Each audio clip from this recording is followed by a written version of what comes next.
Hello everyone and welcome back to GSA showcasing Aeon Drive, a new game coming out on Thursday, just a couple of days left to go. We are now on to day 3 of our tournament where we took a wee break on Monday, and you're going to have to listen to my dulcet tones. I am of course Avalon, and we are going to have our first race between Unsmile and Gillenmornan. Gillennormand. We're going to call him Gil because that is one heck of a name. We're actually going to be going into Sector 2, which is quite exciting. On Sunday, we had a lot of Sector 1, so it's going to be a good opportunity for us to look at how different everything is in each sector. So this game has got 10 sectors in it, each with its own distinct theme and more complex levels as you progress. It's got a great little progression curve to it. And it's also really interesting to see here that on Unsmile's side there, you can see he's got the PlayStation controls. He's using a different controller to what we're used to, with the standard Xbox controls there on Gil's screen. So it just really shows you how accessible this game is going to be. It's actually going to be on Switch. It's now, I believe, working correctly and ready to go and happy to go on Switch and on PlayStation and on Xbox, and then of course on Steam, which you can get it wishlisted today. So if we look at what we're looking at today for our races, this is showing the top 32 only, but we have a couple of top 64 races first. Like I said, we've got Unsmile and Gil to first, followed by what should have been Pidgeot versus Symphatic, but unfortunately Symphatic has dropped out, so Pidgeot will get a free pass into that top 32, where we'll see the winner of this game versus Pidgeot to earn their spot in the top 16. After that, we've got Alternerd and Faruma, so that could be quite good fun as well. So we are of course going to be here together for like the next 5 hours, 6 hours or so, just running through these games, getting closer and closer to finding who is the best Aeon player before it's even released. This is a first chance for us to really look at this game and see what people can get done with this game. I, for one, am very excited. So, talking about this tournament, what we've got is a very simple setup. They'll both be given a level, and as you can see, we are looking at Sector 2 Level 1. And they'll be given 10 minutes to find their route, define their route, and then maximize their time efficiency.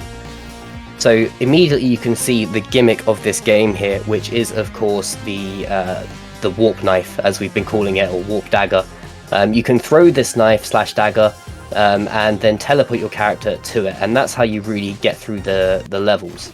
You can also swing your sword and slide as well, but the primary movement and primary speed comes from how you use that knife and how you get yourself around the map. So as you can see, they've made their way to the exit on both sides at the moment, and now it's just how can they get there faster? What is the optimum route?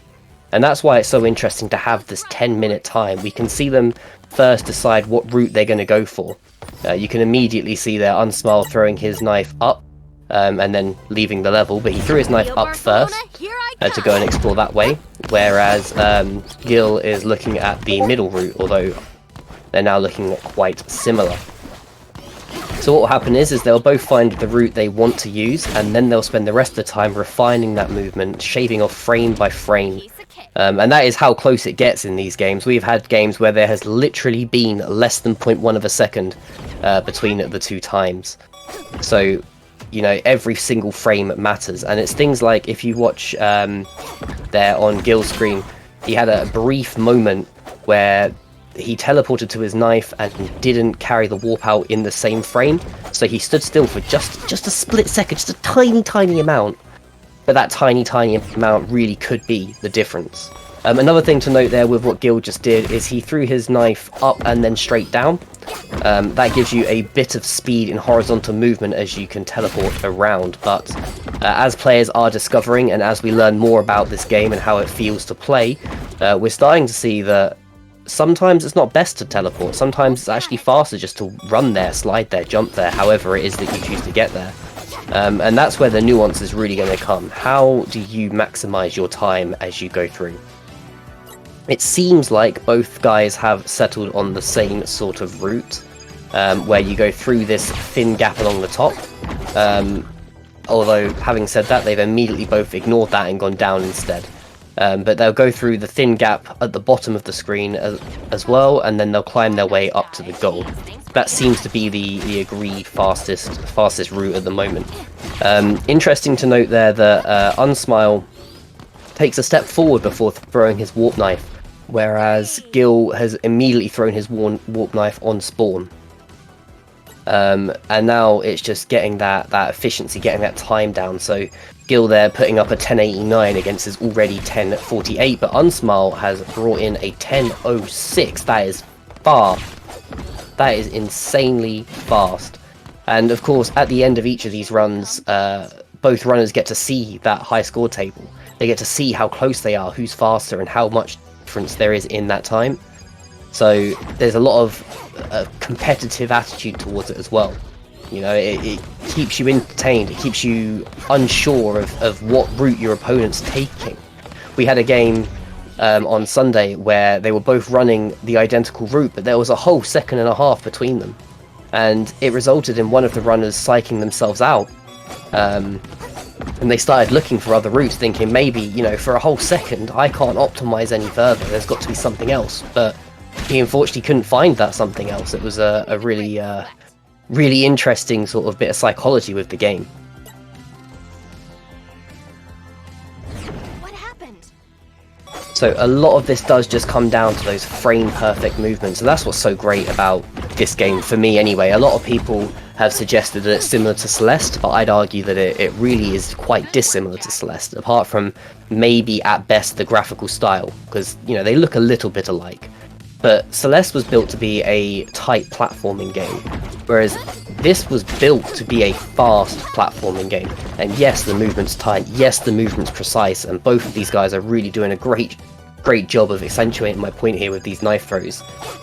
You know, every single movement you make adds a time, and you've got to get it right. You've got to be spot on with these movements to really sort of get that time. You'll see that Gil's actually got a sub 10 now.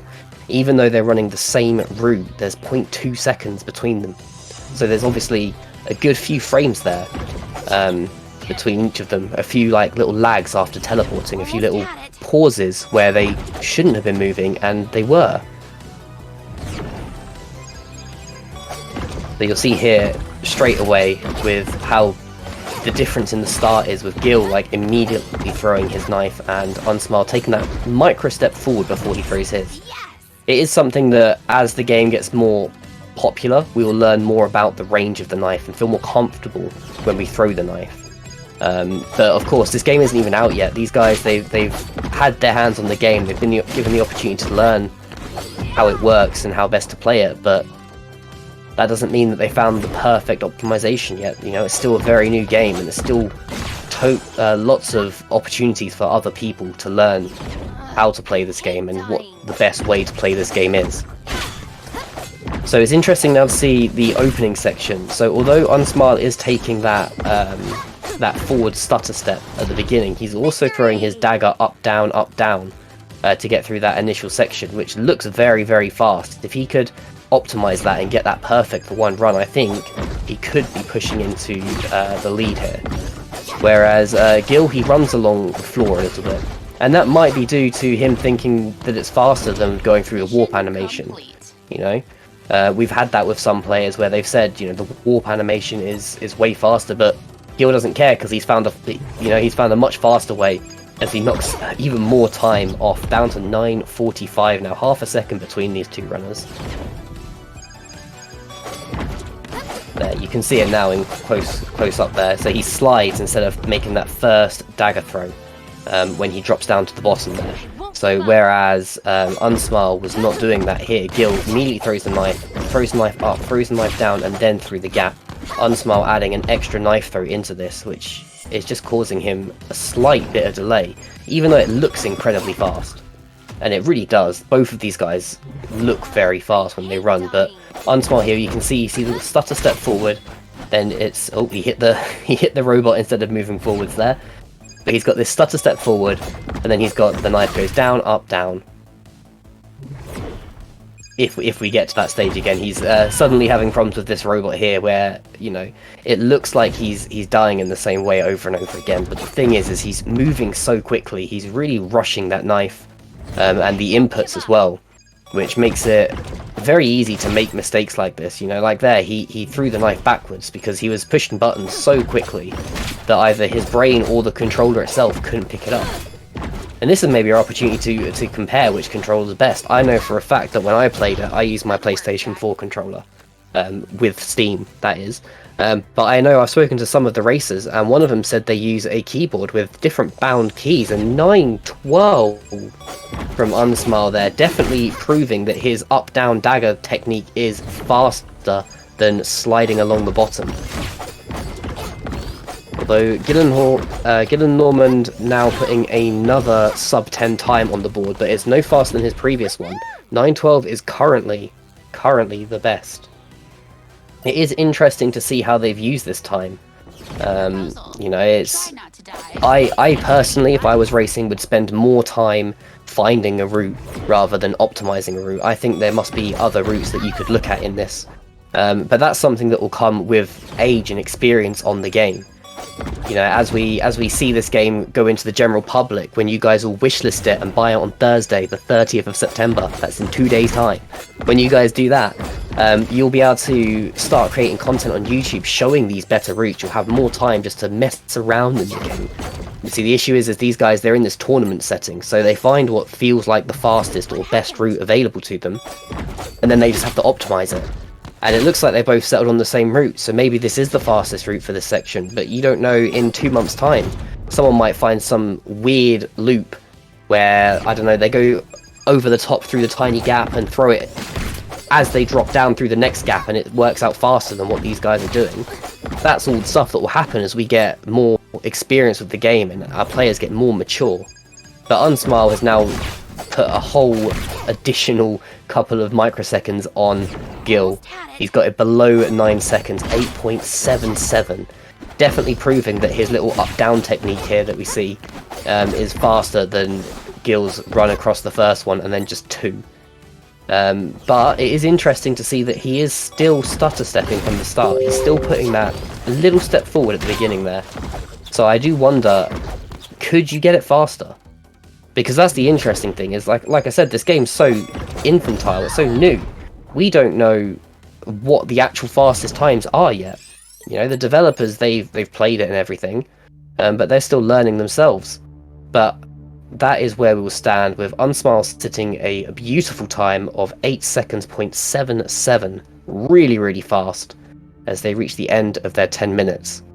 So we are going to take a wee break here, but like I said, the next game should have been Symphatic versus Pidgeot, but unfortunately Symphatic was unable to attend. So Pidgeot will be flying on to the next round, which will be slightly different. So do stick with us and we'll get that one set up and ready to go shortly.